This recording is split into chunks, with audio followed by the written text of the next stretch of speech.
Y lo que vamos a hacer en esta noche es hacer algunas aclaraciones sobre lo que la Biblia nos dice acerca de la muerte. Vamos a ver en el libro de Eclesiastés, vamos a leer capítulo 12,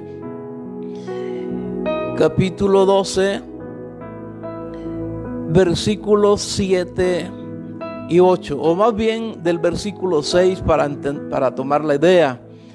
Eclesiastés 12, versículo 6 al 8 vamos a leer en esta noche.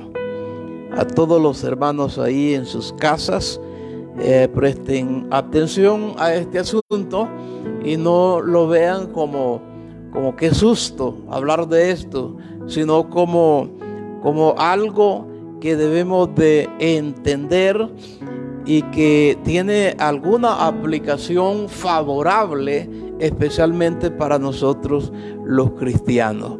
Dice la palabra del Señor, libro de Eclesiastés, capítulo 12, versículo 6: antes que la cadena de plata se quiebre y se rompa el cuenco de oro y el cántaro se quiebre junto a la fuente y la rueda sea rota sobre el pozo y el polvo vuelva a la tierra como era y el espíritu vuelva a Dios que lo dio. Vanidad de vanidades, dijo el predicador, todo es vanidad. Muy bien. A través de este capítulo, el escritor de este libro comienza diciendo a los jóvenes que se alegren, o más bien que de su creador.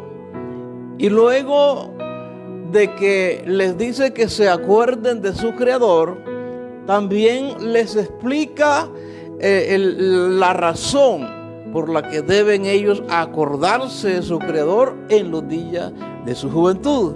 Y si usted lee todo ese capítulo, va a encontrarse un sinnúmero de elementos que el escritor menciona que están relacionados con el deterioro físico, con el deterioro de la vida humana, hasta terminar con el versículo 7, donde dice que el polvo vuelve a la tierra. De hecho, eso es lo último.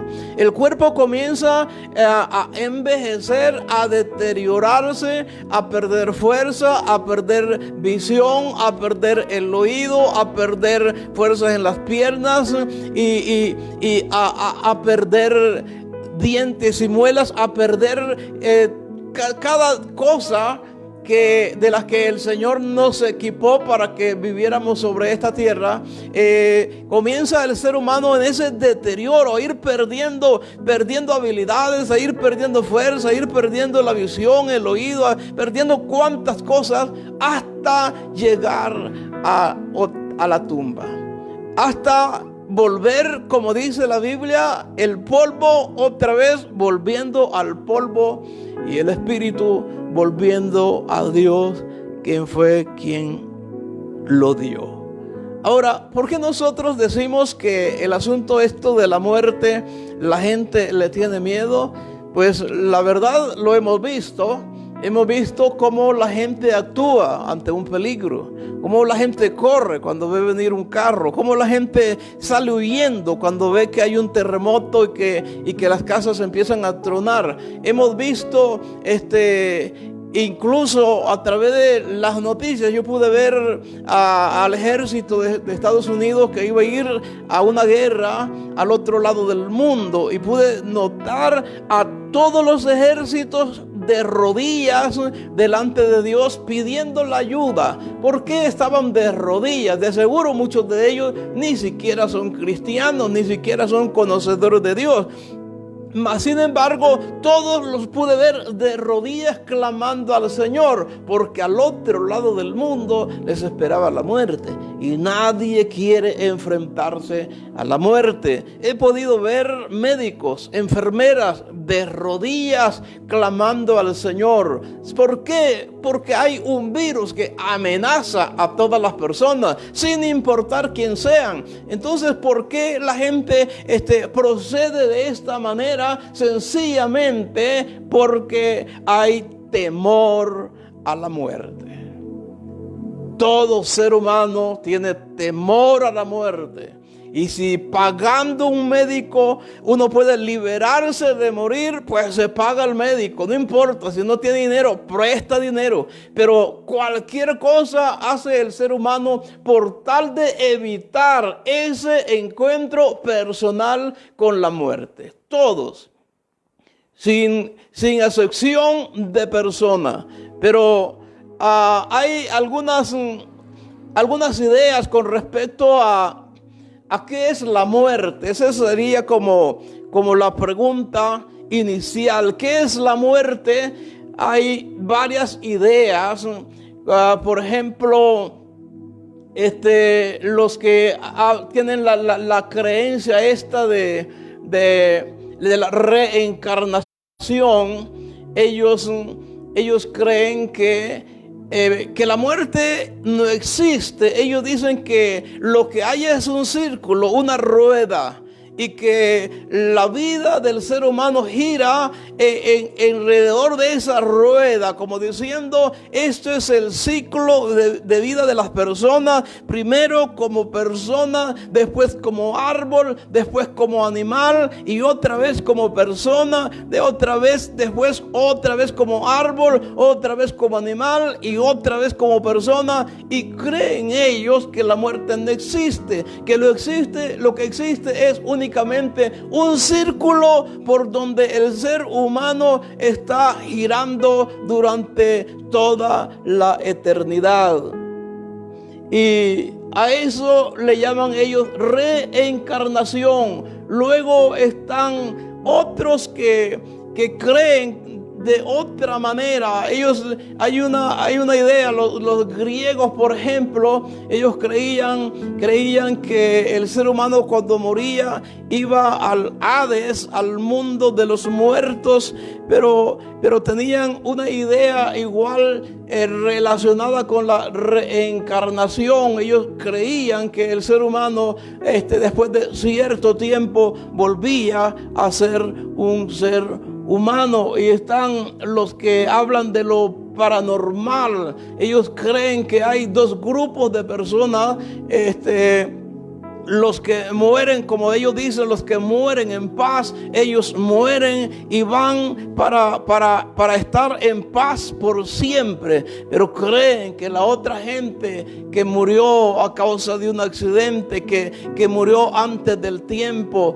o que tienen parientes que no los dejan ir, entonces ellos dicen que estos se convierten en fantasmas. Y por eso es que se cree que hay fantasmas en ciertas casas, y que son personas que han muerto pero que no se han podido ir, sino que por algunos motivos se han quedado en esa casa como almas, como espíritus, como fantasmas, y se han quedado y se han aferrado a este mundo, y que no han querido irse al otro mundo. Eso es lo que enseñan los paranormales. Pero ¿qué es lo que enseña la Biblia con respecto a esto? Según vimos ahí en el libro de Eclesiastés, el escritor de este libro habla prácticamente de que el cuerpo va a la tierra porque vino de la tierra, pero que luego el espíritu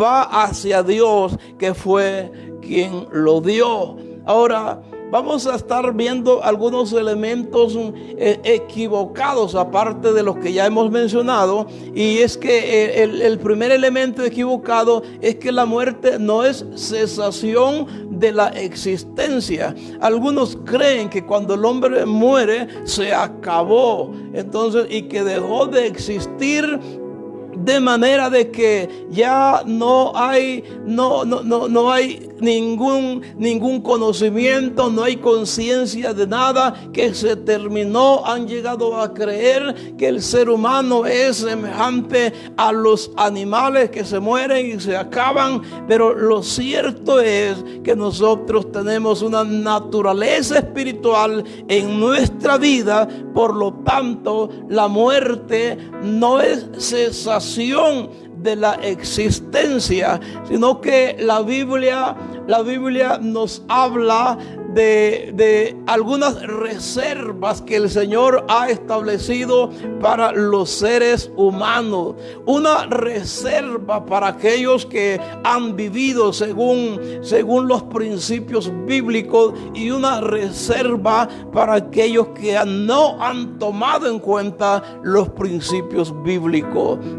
Y ahí tenemos entonces la reservación para los cristianos. Y San Pablo, cuando escribe en el libro de Filipenses capítulo 1 versículo 23, el apóstol Pablo usa la palabra partir para describir su muerte. Él habla de partir. Entonces lo que está diciendo San Pablo es que cuando un creyente muere, lo que hace es que parte, lo que hace es que inicia un viaje, lo que hace es que se encamina hacia su verdadera casa. Eso es lo que San Pablo hace mención ahí. Él a la muerte le llama partir. Alguien ha dicho que es como levantar el ancla del barco y comenzar a ir en rumbo hacia el hogar que el Señor le ha preparado a cada uno. Porque en realidad nuestro hogar verdadero no está aquí en esta tierra. Si este fuera nuestro hogar verdadero, entonces estaríamos en problemas, porque este mundo cada vez empeora. Pero el apóstol Pablo habla entonces de partir, hermano, y partir significa partir, es viajar, salir de este mundo para tener el encuentro de manera más personal con nuestro Dios. En 2 Corintios 5:8 expone aún más claro el sentido de partir al decir: pero confiamos y más quisiéramos estar ausentes del cuerpo y presentes al Señor. La palabra presente significa estar en el hogar con Dios. El apóstol San Pablo era quien hablaba de esta manera. Él hablaba de estar presente al Señor. ¿Cuándo es que el apóstol, a qué se refiere el apóstol cuando habla de estar presente al Señor? Él está hablando del día en que le iba a tocar partir. Y él está diciendo que a partir de ese día que le tocaba partir, él iba a estar presente ante el Señor. De manera, hermano, de que nosotros como creyentes debemos de entender que la muerte es como un medio que nos conduce, es como un barco que nos lleva hasta nuestro verdadero hogar. Y aunque, como dije ya, hemos tenido mucho miedo a la muerte y hemos hecho cualquier cosa por tal de evitar la muerte, nosotros debemos de saber que para los cristianos, que para aquellos que hemos recibido al Señor Jesús, la muerte solo es un viaje, solo es salir de este mundo para estar en la presencia del Señor. Eso es lo que San Pablo afirma a través de sus cartas. Y para Pablo eso era morir. Para él eso era irse de esta tierra, partir para luego estar presente en el hogar juntamente con nuestro Dios. La muerte de un cristiano, por lo tanto, entonces es como les dije ya, es como levantar el ancla los que conocen algo de barcos, los que conocen algo del mar, saben a qué se refieren. Los pescadores, por ejemplo, algunos no usan anclas de metal, lo que usan es una enorme piedra que la amarran a una soga y la dejan ir, y eso les permite permanecer en un solo sitio en medio del mar. Pero cuando deciden irse, entonces levantan esa enorme piedra. En el caso de los barcos, levantan el ancla, que es un gancho de metal enorme que se sostiene y se agarra del suelo.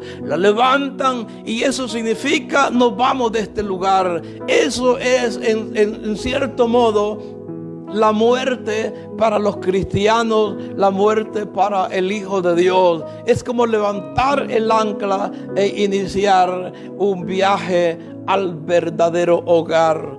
Porque nosotros estamos en esta tierra solamente de paso. Nosotros somos peregrinos en esta tierra. No hemos venido para quedarnos acá, sino que hemos venido a esta tierra para hacer algunos preparativos para aquí en esta tierra conocer al Señor. Pero después de ello, nosotros nos toca irnos. La verdad es que, queramos o no, un día vamos a tener que partir, hermano. Y necesitamos, número uno, estar preparados para ese día. Y número dos, necesitamos estar conscientes de lo que es la muerte. No es como algunos han pensado, especialmente para los creyentes. No es que un ángel horrible con un gancho puntiagudo se acerca y se lo clava a la gente. Eso es la idea que se ha tenido acerca de la muerte. Nosotros sabemos que para el creyente la muerte es más bien levantar el ancla e iniciar el viaje hacia nuestro verdadero hogar.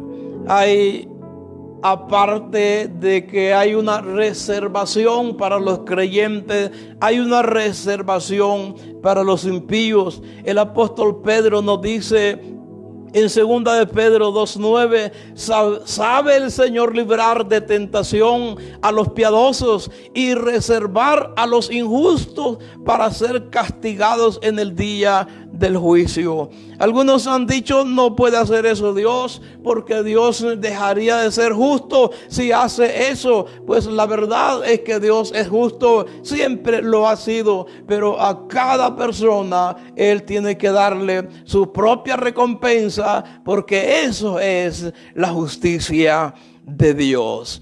Así de que, así como hay una reservación para los hijos de Dios, también hay una reservación, algo reservado para aquellos que no han querido atender el mensaje glorioso de la palabra del Señor. Entonces decíamos que, en primer lugar, la muerte no es cesación de la existencia. Lo que estamos diciendo es que seguimos existiendo aún después de muerto. No es que se acabó, no, seguimos existiendo, y eso es lo que enseña la palabra de Dios. En segundo lugar, la muerte no es el sueño del alma, porque algunos creen que lo que sucede es que el ser humano duerme y está ahí dormido y no tiene conciencia de ninguna otra cosa. Pero la Biblia nos habla de cómo reaccionan, de cómo se ha manifestado las almas, especialmente de aquellos que han muerto. Y dice la Escritura habla entonces de que la muerte o el dormir es una especie de descanso, pero no significa que el ser humano no tenga conciencia de lo que está pasando. No significa que no que no tenga conciencia de lo que está pasando. Las escrituras claramente establecen que el alma está ausente del cuerpo, pero presente al Señor. Y en Apocalipsis capítulo 6, versículos 9 y 10 dice: cuando abrió el quinto sello, vi bajo el altar las almas de los que habían sido muertos por causa de la palabra de Dios y por el testimonio que tenían,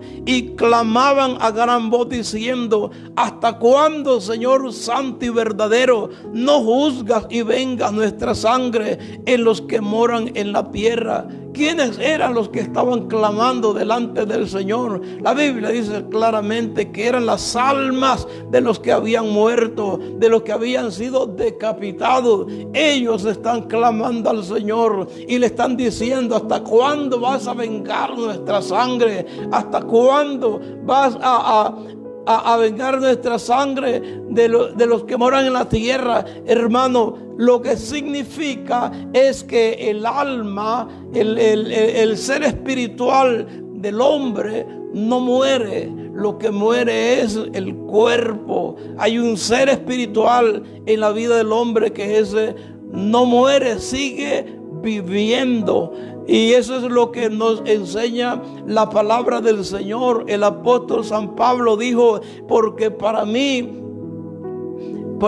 el vivir es Cristo y el morir es ganancia. Vivir significa que Pablo tenía perfecta comunión con el Cristo viviente. Ahora, si la muerte fuera el fin, ¿por qué razón Pablo diría: y el morir es ganancia? Porque él sabe que el morir no es el fin para él, que el morir no es el fin para los cristianos, para el Hijo de Dios. El morir prácticamente, como dijimos ya, es ir al verdadero hogar que el Señor ha preparado para nosotros. Cristo mismo lo dijo a sus discípulos: me voy a preparar lugar para vosotros, y si me fuere y os prepararé el lugar, vendré otra vez y os tomaré a mí mismo, para que donde yo esté, vosotros también estéis.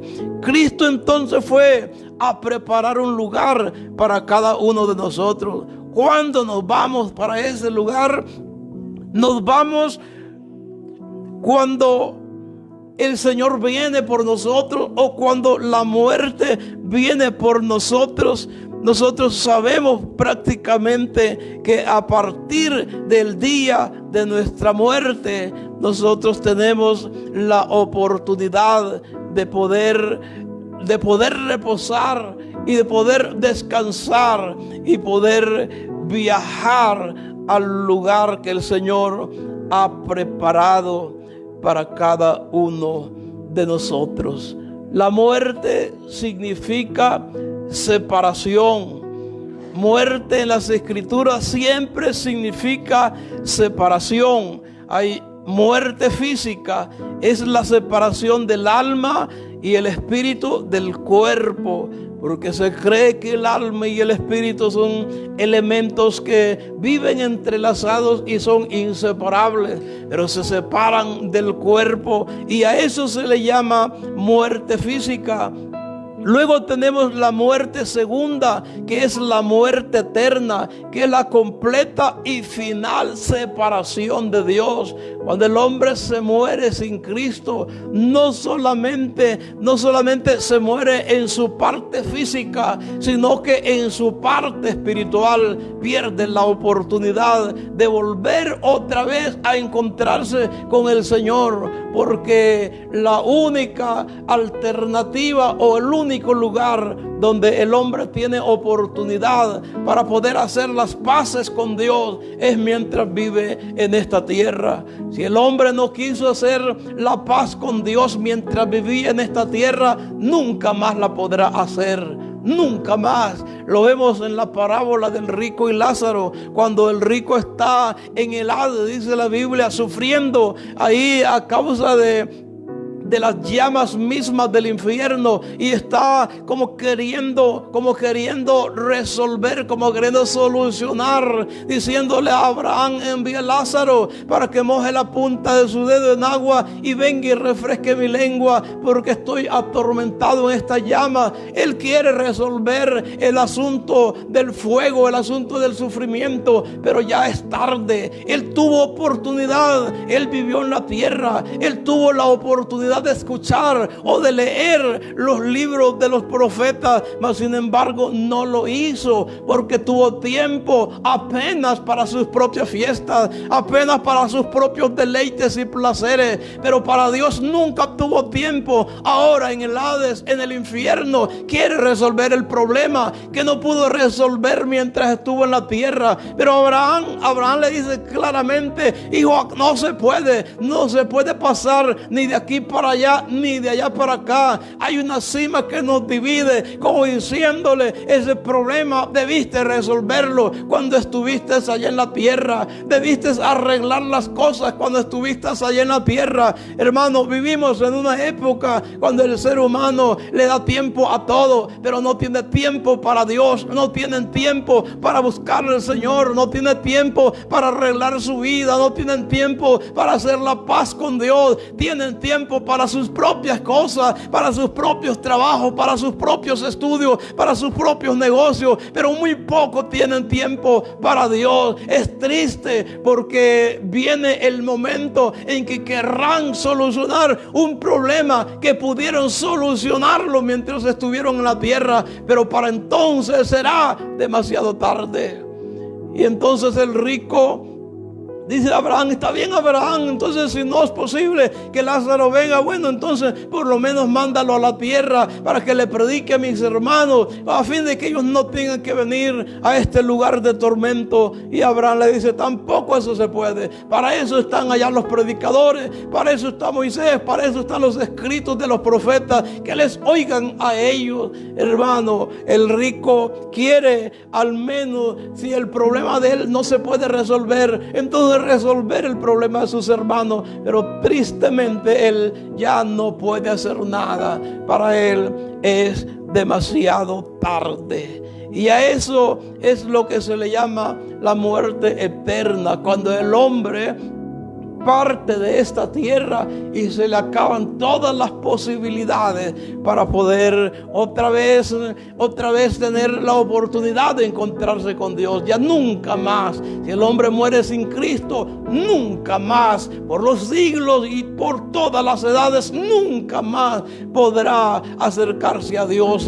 La muerte espiritual es la separación entre el hombre y Dios por todos los siglos. No habrá manera. La manera es hoy, que todavía se puede hacer algo. Por supuesto, eso lo pueden hacer los que están con vida. Los que ya murieron y murieron sin Cristo, para ellos ya no hay nada que hacer. Aunque les hagan rezos, aunque les hagan cabo de año, aunque les hagan novenario, aunque les hagan lo que les hagan, no podrán de ninguna manera ayudarles, porque para ellos el tiempo se acabó. La muerte significa entonces separación. La vida significa unión. Muerte significa separación. Y San Pablo, cuando escribe a los romanos en el capítulo 8, él habla al respecto. Y él dice claramente, hermanos, que nada lo puede apartar del amor de Dios. Incluso él habla de la muerte.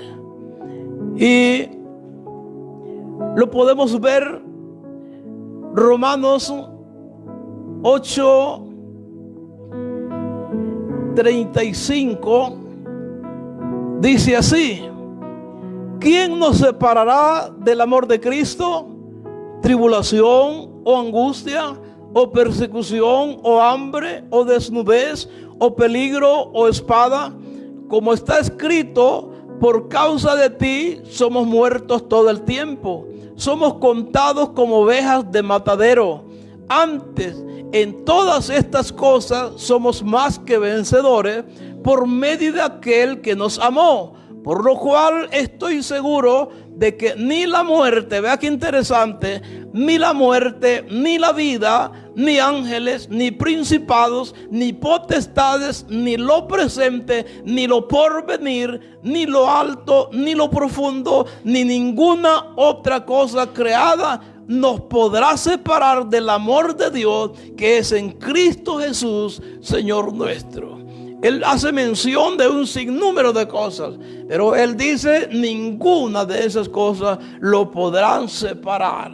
Ni la muerte, ni la vida, ni lo presente, ni lo porvenir, ni ninguna cosa creada, dice San Pablo, nos podrá separar del amor de Dios que es en Cristo Jesús. Y esa tiene que ser la convicción que cada uno de nosotros debe de tener, que nada nos pueda apartar del amor de Dios que es en Cristo Jesús.